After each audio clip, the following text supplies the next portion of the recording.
Campaign in Asia Minor.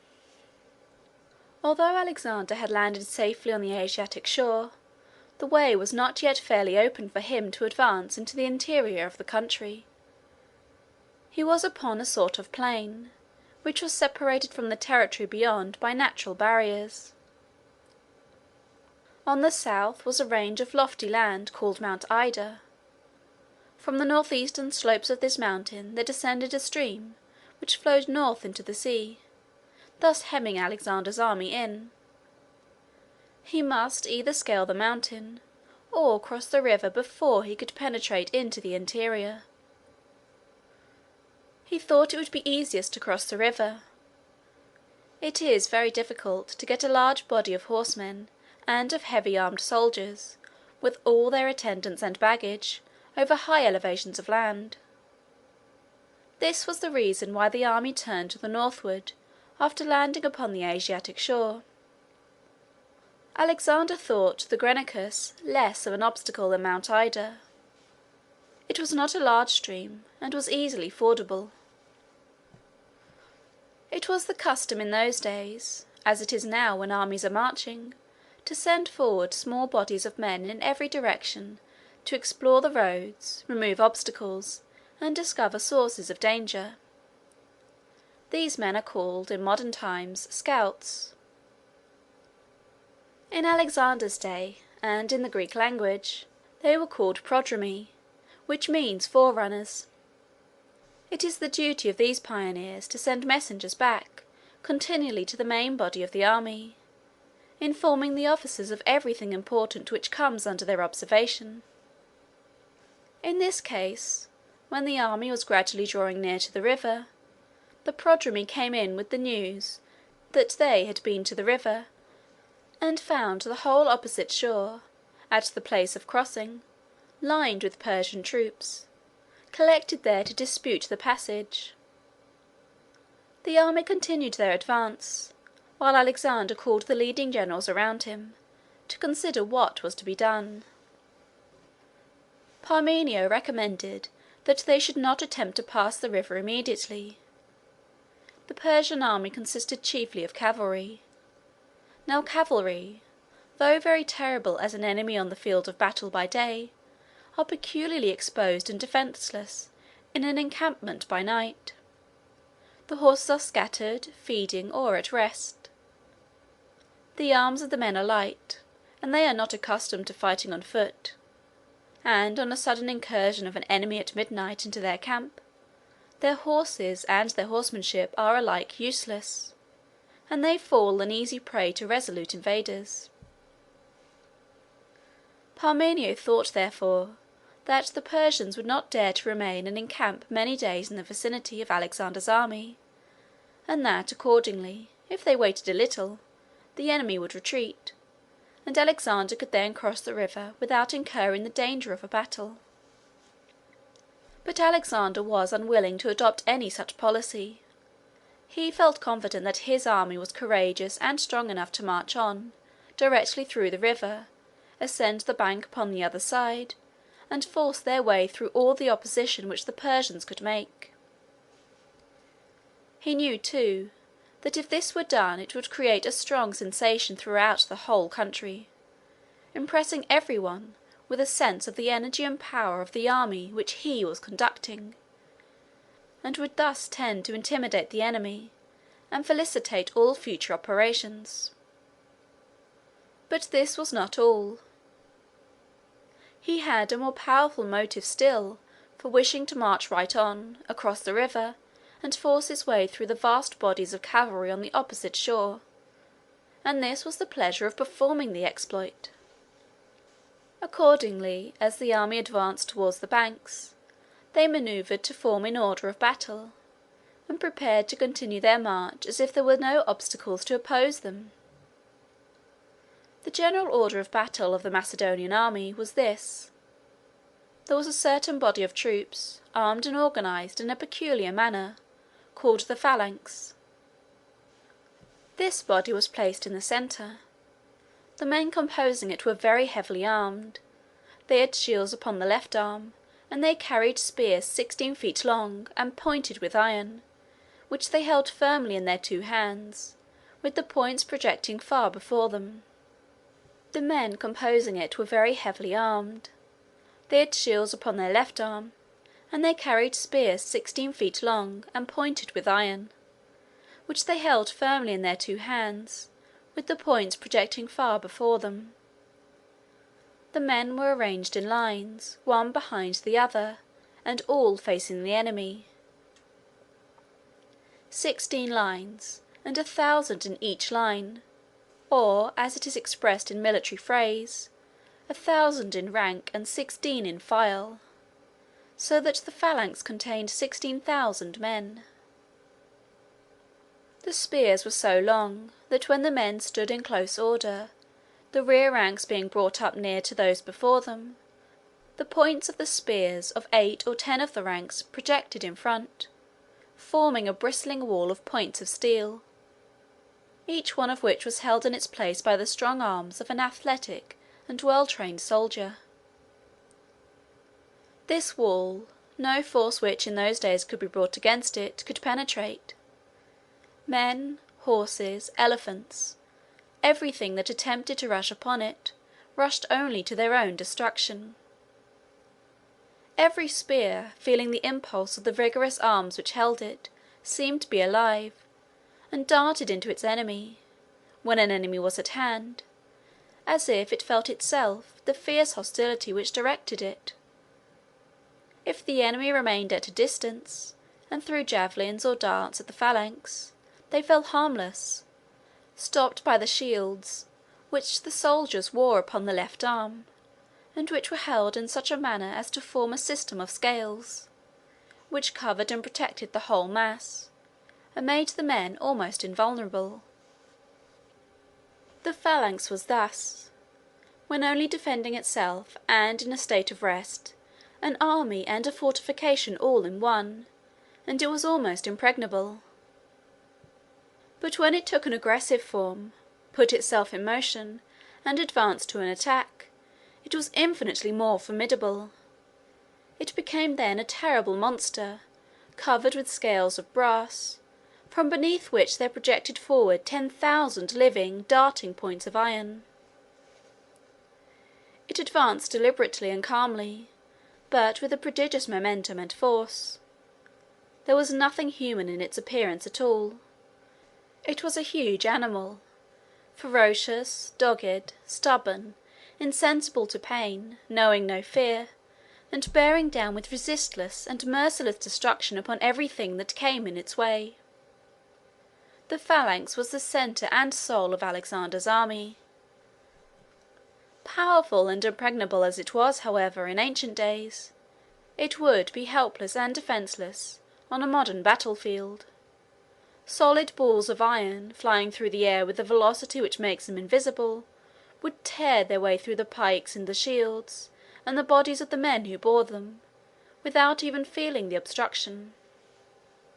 The phalanx was subdivided into brigades, regiments, and battalions, and regularly officered. In marching, it was separated into these its constituent parts, and sometimes in battle it acted in divisions. It was stationed in the centre of the army on the field, and on the two sides of it were bodies of cavalry and foot soldiers, more lightly armed than the soldiers of the phalanx, who could accordingly move with more alertness and speed, and carry their action readily wherever it might be called for. The troops on the sides were called the wings. Alexander himself was accustomed to command one wing, and Parmenio the other, while the phalanx crept along slowly but terribly between. The army, thus arranged and organized, advanced to the river. It was a broad and shallow stream. The Persians had assembled in vast numbers on the opposite shore. Some historians say there were 100,000 men, others say 200,000, and others 600,000. However this may be, there is no doubt their numbers were vastly superior to those of Alexander's army, which it will be recollected was less than 40,000. There was a narrow plain on the opposite side of the river, next to the shore, and a range of hills beyond. The Persian cavalry covered the plain, and were ready to dash upon the Macedonian troops the moment they should emerge from the water and attempt to ascend the bank. The army, led by Alexander, descended into the stream, and moved on through the water. They encountered the onset of their enemies on the opposite shore. A terrible and protracted struggle ensued, but the coolness, courage, and strength of Alexander's army carried the day. The Persians were driven back. The Greeks effected their landing, reorganized, and formed on the shore, and the Persians, finding that all was lost, fled in all directions. Alexander himself took a conspicuous and a very active part in the contest. He was easily recognized on the field of battle by his dress, and by a white plume which he wore in his helmet. He exposed himself to the most imminent danger. At one time, when desperately engaged with a troop of horse which had galloped down upon him, a Persian horseman aimed a blow at his head with a sword. Alexander saved his head from the blow, but it took off his plume and a part of his helmet. Alexander immediately thrust his antagonist through the body. At the same moment another horseman on another side had his sword raised, and would have killed Alexander before he could have turned to defend himself, had no help intervened. But just at this instant a third combatant, one of Alexander's friends, seeing the danger, brought down so terrible a blow upon the shoulder of the second assailant as to separate his arm from his body. Such are the stories that are told. They may have been literally and fully true, or they may have been exaggerations of circumstances somewhat resembling them which really occurred, or they may have been fictitious altogether. Great generals, like other great men, have often the credit of many exploits which they never perform. It is the special business of poets and historians to magnify and embellish the actions of the great, and this art was understood as well in ancient days as it is now.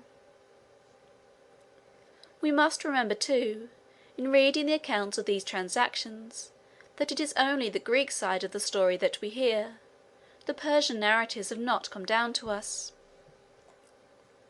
At any rate, the Persian army was defeated, and that too without the assistance of the phalanx. The horsemen and the light troops were alone engaged. The phalanx could not be formed, nor could it act in such a position.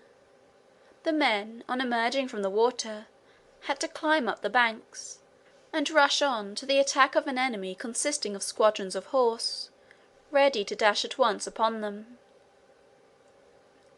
The Persian army was defeated and driven away. Alexander did not pursue them. He felt that he had struck a very heavy blow. The news of this defeat of the Persians would go with the speed of the wind all over Asia Minor, and operate most powerfully in his favour.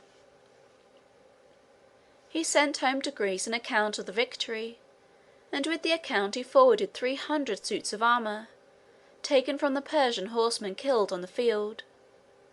These suits of armour were to be hung up in the Parthenon, a great temple at Athens, the most conspicuous position for them, perhaps, which all Europe could afford. The name of the Persian general who commanded at the battle of Granicus was Memnon. He had been opposed to the plan of hazarding a battle. Alexander had come to Asia with no provisions and no money. He had relied on being able to sustain his army by his victories. Memnon therefore strongly urged that the Persians should retreat slowly, carrying off all the valuable property, and destroying all that could not be removed, taking especial care to leave no provisions behind them. In this way he thought that the army of Alexander would be reduced by privation and want, and would, in the end, fall an easy prey. His opinion was, however, overruled by the views of the other commanders, and the battle of the Granicus was the consequence. Alexander encamped to refresh his army and to take care of the wounded. He went to see the wounded men one by one, inquired into the circumstances of each case, and listened to each one who was able to talk, while he gave an account of his adventures in the battle, and the manner in which he received his wound. To be able thus to tell their story to their general, and to see him listening to it with interest and pleasure, filled their hearts with pride and joy, and the whole army was inspired with the highest spirit of enthusiasm, and with eager desires to have another opportunity occur in which they could encounter danger and death in the service of such a leader. It is in such traits as these that the true greatness of the soul of Alexander shines. It must be remembered that all this time he was but little more than 21. He was but just of age. From his encampment on the Granicus, Alexander turned to the southward, and moved along on the eastern shores of the Aegean Sea. The country generally surrendered to him without opposition. In fact, it was hardly Persian territory at all. The inhabitants were mainly of Greek extraction, and had been sometimes under Greek and sometimes under Persian rule. The conquest of the country resulted simply in a change of the executive officer of each province. Alexander took special pains to lead the people to feel that they had nothing to fear from him. He would not allow the soldiers to do any injury. He protected all private property. He took possession only of the citadels and of such government property as he found there, and he continued the same taxes, the same laws, and the same tribunals as had existed before his invasion.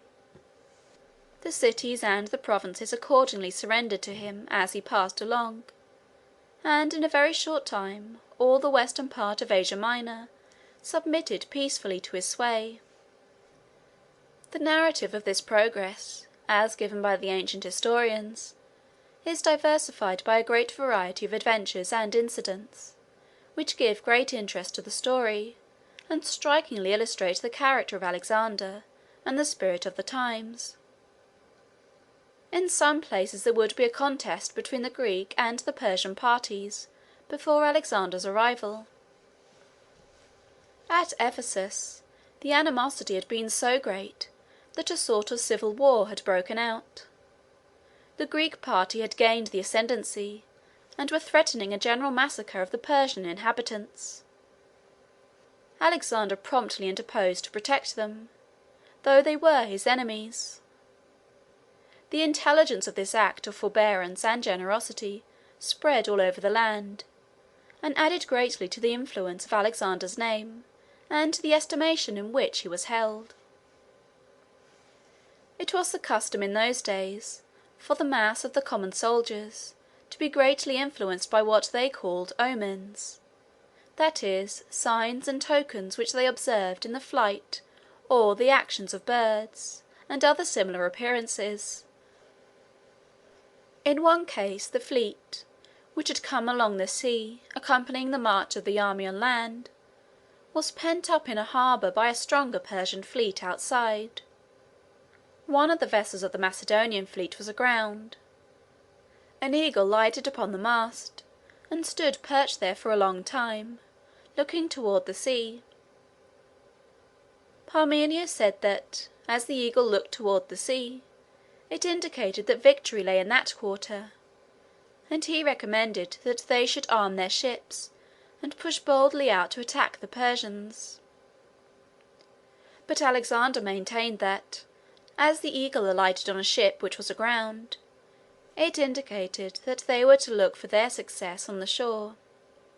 The omens could thus almost always be interpreted any way, and sagacious generals only sought in them the means of confirming the courage and confidence of their soldiers, in respect to the plans which they adopted under the influence of other considerations altogether. Alexander knew very well that he was not a sailor, and had no desire to embark on contests from which, however they might end, he would himself personally obtain no glory. When the winter came on, Alexander and his army were about 300 or 400 miles from home, and, as he did not intend to advance much further until the spring should open, he announced to the army that all those persons, Both officers and soldiers who had been married within the year might go home if they chose, and spend the winter with their brides, and return to the army in the spring. No doubt this was an admirable stroke of policy, for, as the number could not be large, their absence could not materially weaken his force, and they would, of course, fill all Greece with tales of Alexander's energy and courage, and of the nobleness and generosity of his character. It was the most effectual way possible of disseminating through Europe the most brilliant accounts of what he had already done. Besides, it must have awakened a new bond of sympathy and fellow-feeling between himself and his soldiers, and greatly increased the attachment to him felt by both those who went and those who remained. And though Alexander must have been aware of all these advantages of the act, still no one could have thought of or adopted such a plan unless he was accustomed to consider and regard, in his dealings with others, the feelings and affections of the heart, and to cherish a warm sympathy for them. The bridegroom's soldiers, full of exultation and pleasure, set forth on their return to Greece, in a detachment under the charge of 3 generals, themselves bridegrooms too. Alexander, however, had no idea of remaining idle during the winter. He marched on from province to province, and from city to city, meeting with every variety of adventures.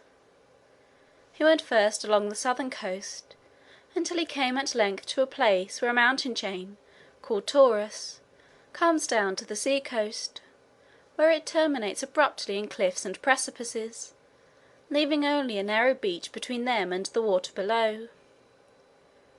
This beach was sometimes covered and sometimes bare. It is true there is very little tide in the Mediterranean, but the level of the water along the shore is altered considerably by the long-continued pressure exerted in one direction or another by winds and storms. The water was up when Alexander reached this pass. Still he determined to march his army through it. There was another way back among the mountains, but Alexander seemed disposed to gratify the love of adventure which his army felt, by introducing them to a novel scene of danger. They accordingly defiled along under these cliffs, marching, as they say, sometimes up to the waist in water, the swell rolling in upon them all the time from the offing. Having at length succeeded in passing safely round this frowning buttress of the mountains, Alexander turned northward, and advanced into the very heart of Asia Minor. In doing this he had to pass over the range which he had come round before, and as it was winter, his army were, for a time, enveloped in snows and storms among the wild and frightful defiles.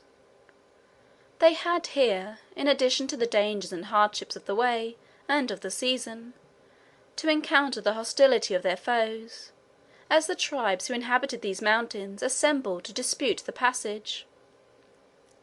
Alexander was victorious, and reached a valley through which there flows a river, which has handed down its name to the English language and literature. This river was the Meander. Its beautiful windings through verdant and fertile valleys were so renowned, that every stream which imitates its example is said to meander to the present day. During all this time, Parmenio had remained in the western part of Asia Minor, with a considerable body of the army. As the spring approached, Alexander sent him orders to go to Gordium, whither he was himself proceeding, and meet him there. He also directed that the detachment which had gone home should, on recrossing the Hellespont on their return, proceed eastward to Gordium, thus making that city the great rendezvous for the commencement of his next campaign. One reason why Alexander desired to go to Gordium was that he wished to untie the famous Gordian knot. The story of the Gordian knot was this. Gordius was a sort of mountain farmer. One day he was ploughing, and an eagle came down and alighted upon his yoke, and remained there until he had finished his ploughing. This was an omen, But what was the significance of it? Gordius did not know, and he accordingly went to a neighbouring town in order to consult the prophets and soothsayers. On his way he met a damsel who, like Rebecca in the days of Abraham, was going forth to draw water. Gordius fell into conversation with her, and related to her the occurrence which had interested him so strongly. The maiden advised him to go back and offer a sacrifice to Jupiter. Finally she consented to go back with him and aid him. The affair ended in her becoming his wife, and they lived together in peace for many years upon their farm. They had a son named Midas. The father and mother were accustomed to go out sometimes in their cart or wagon, drawn by the oxen, Midas driving.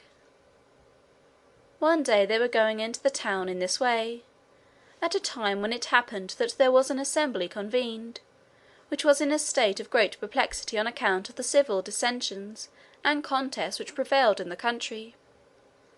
They had just inquired of an oracle what they should do. The oracle said that a cart would bring them a king, who would terminate their eternal broils. Just then Midas came up, driving the cart in which his father and mother were seated.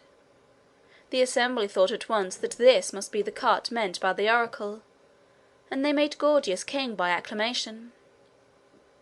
They took the cart and the yoke to preserve as sacred relics, consecrating them to Jupiter, and Gordius tied the yoke to the pole of the cart by a thong of leather, making a knot so close and complicated that nobody could untie it again. It was called the Gordian knot. The oracle afterwards said that whoever should untie this knot should become monarch of all Asia. Thus far nobody had succeeded. Alexander felt a great desire to see this knot, and try what he could do. He went accordingly into the temple where the sacred cart had been deposited, and after looking at the knot, and satisfying himself that the task of untying it was hopeless, he cut it to pieces with his sword. How far the circumstances of this whole story are true, and how far fictitious, no one can tell. The story itself, however, as thus related, has come down from generation to generation in every country of Europe, for 2000 years, and any extrication of oneself from a difficulty by violent means has been called cutting the Gordian knot to the present day. At length the whole army was assembled, and the king recommenced his progress. He went on successfully for some weeks, moving in a southeasterly direction, and bringing the whole country under his dominion, until at length, when he reached Tarsus, an event occurred which nearly terminated his career. There were some circumstances which caused him to press forward with the utmost effort in approaching Tarsus, and as the day was warm, he got very much overcome with heat and fatigue. In this state he went and plunged suddenly into the river Cydnus to bathe. Now the Cydnus is a small stream, flowing by Tarsus, and it comes down from Mount Taurus at a short distance back from the city. Such streams are always very cold. Alexander was immediately seized with a very violent chill, and was taken out of the water shivering excessively, and at length fainted away. They thought he was dying. They bore him to his tent, and as tidings of their leader's danger spread through the camp, the whole army, officers and soldiers, were thrown into the greatest consternation and grief. A violent protracted fever came on. In the course of it an incident occurred which strikingly illustrates the boldness and originality of Alexander's character. The name of his physician was Philip. Philip had been preparing a particular medicine for him, which, it seems, required some days to make ready. Just before it was presented, Alexander received a letter from Parmenio, informing him that he had good reason to believe that Philip had been bribed by the Persians to murder him during his sickness, by administering poison in the name of medicine. He wrote, he said, to put him on his guard against any medicine which Philip might offer him. Alexander put the letter under his pillow, and communicated its contents to no one. At length, when the medicine was ready, Philip brought it in. Alexander took the cup containing it with one hand, and with the other he handed Philip the communication which he had received from Parmenio, saying, "Read that letter." As soon as Philip had finished reading it, and was ready to look up, Alexander drank off the draught in full, and laid down the cup with an air of perfect confidence that he had nothing to fear. Some persons think that Alexander watched the countenance of his physician while he was reading the letter, and that he was led to take the medicine by his confidence in his power to determine the guilt or the innocence of a person thus accused by his looks. Others suppose that the act was an expression of implicit faith in the integrity and fidelity of his servant, and that he intended it as a testimony, given in a very pointed and decisive, and at the same time delicate manner, that he was not suspicious of his friends, or easily led to distrust their faithfulness. Philip was, at any rate, extremely gratified at the procedure, and Alexander recovered. Alexander had now traversed the whole extent of Asia Minor, and had subdued the entire country to his sway. He was now advancing to another district, that of Syria and Palestine, which lies on the eastern shores of the Mediterranean Sea. To enter this new territory he had to pass over a narrow plain which lay between the mountains and the sea, at a place called Issus. Here he was met by the main body of the Persian army, and the great battle of Issus was fought. This battle will be the subject of the next chapter.